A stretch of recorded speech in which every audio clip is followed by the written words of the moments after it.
was like, hold on. That was really history.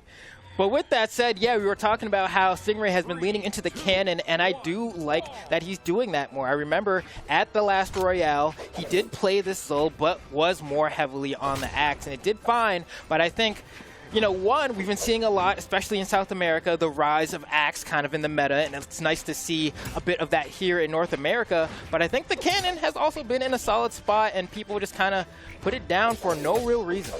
Yeah, it's always interesting when weapons just kind of like fall out of the attention span of our players. Like certain ones will almost never fall out of the attention span. Like sword will almost always be on people's minds, but like things like cannon or orb will just kind of like fall out and people be like, why aren't people playing this?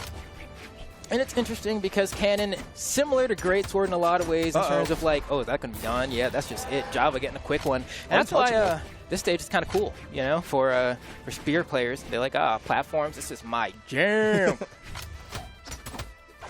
Okay, Java definitely going to be playing that spear for right now at the very least. Stingray finally going to pick up a weapon. He's got the cannon now. We'll see if he can start to get some momentum here because he's playing from a full stock deficit. Throws out the ground pound, but Java's just chilling. He's just watching. Yeah, just kind of rolling around there. Wow, that was like the last few frames of that neutral air, but Stingray able to turn things around here. Tries to go for like a cornered ground pound and actually want to go off stage, and I like the idea, but it does not work despite that. Still hanging on here, trying to find these hits, but Java's looking pretty clean in the lead. Down like ground pound, right in the face of Java. Stingray going to charge up that down stick, and Java just dashing right through it. No, man, this is always so interesting because it's like when you're trying to make like a great run, right? It's always funny when at the end of those runs for some of the newer people, it's their friend. You know, it's like they always decide to peak on the same days. When one of them has an epiphany, they got to share it, and then the other one now has all of that epiphany enjoyment.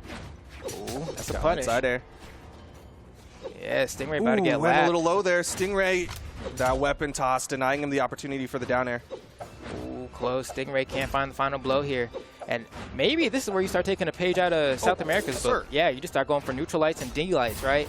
Because clearly fishing for Sayer, and that's where a lot of Axe players actually complain, right? Like, especially since the drift got changed a few patches ago now. It's like, oh, I have to like try really hard to line this up.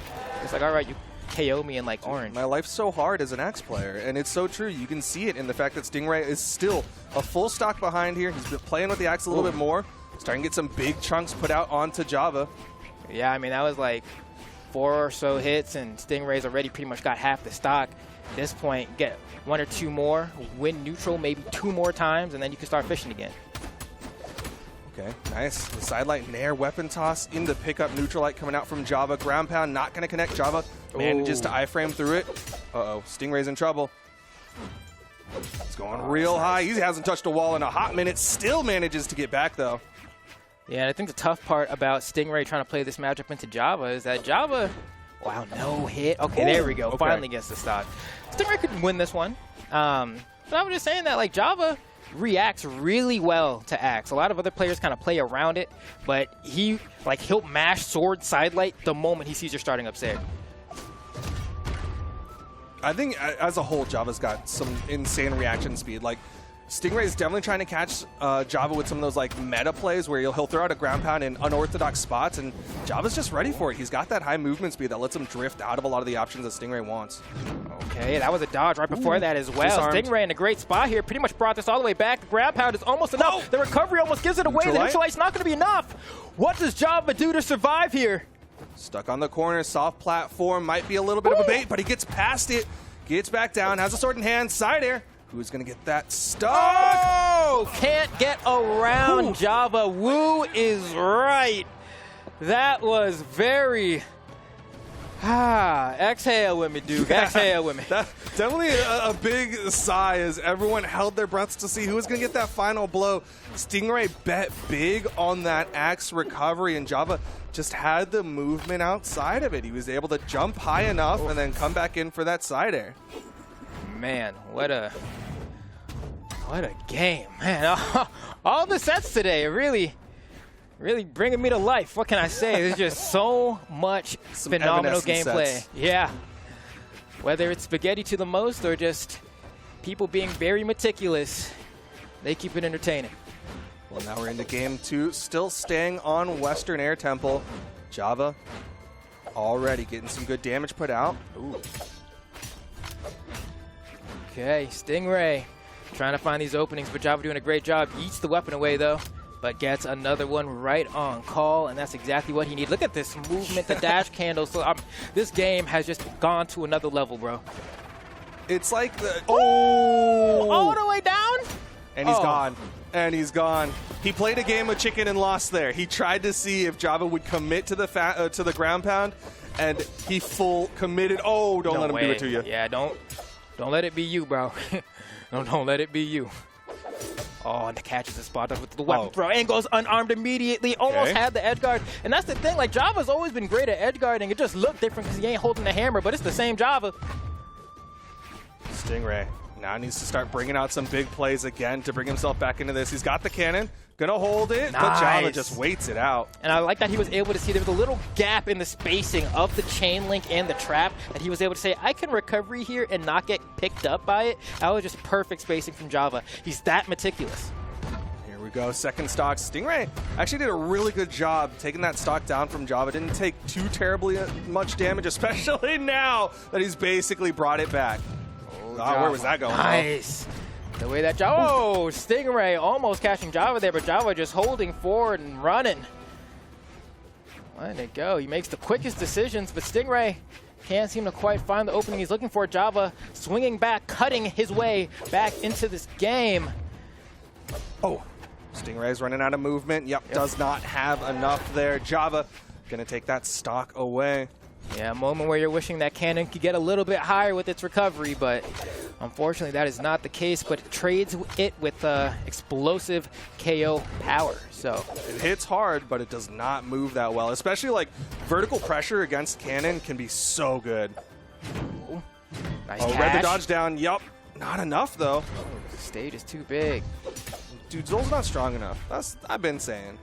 Yeah, he could. He used to hit the gym again. Oh, man. What's he bench?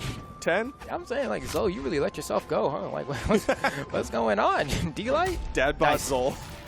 All right, nice side hit coming out from Zol. From Stingray, manages to even up the stock count in Java. Gonna wait for that weapon spawn. Definitely wants the sword. You saw him immediately throw away the spear.